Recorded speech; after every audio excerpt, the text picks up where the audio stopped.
आणि घरच्यांनी सपोर्ट केला भैयानं आणि आईवडिलांचं, कारण स्वतः तुम्ही विश्वास दाखवा, तुमची जिद्द कळाली आईवडिलांना तुम्हाला शिकायचे तर ते पाठवतील, नाही तर त्यांनी पाठवतील पैसे भरतील तुम्ही शिकायचं नाही मला ते कसे हे करतील ना.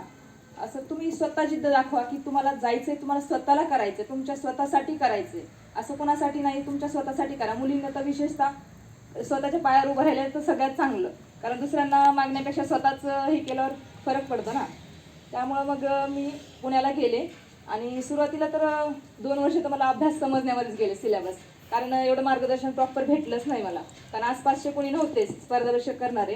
त्यामुळं 2 वर्ष असे गेले. 19ला माझा ग्रुप छान बसला. मैत्रिणी माझ्या एकदम छान होत्या, म्हणजे राज्यसेवा मेन्स देणाऱ्या वगैरे होत्या.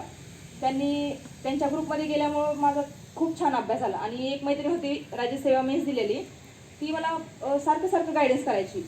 आणि कारण कसं होतं माहिती का, अभ्यास असं दुसऱ्यांचे भाषण वगैरे केले की हे थोडे दिवस असतं, 8-15 दिवस, पण दुसऱ्यांचं मोटिवेशनल थोडंफार घ्यायचं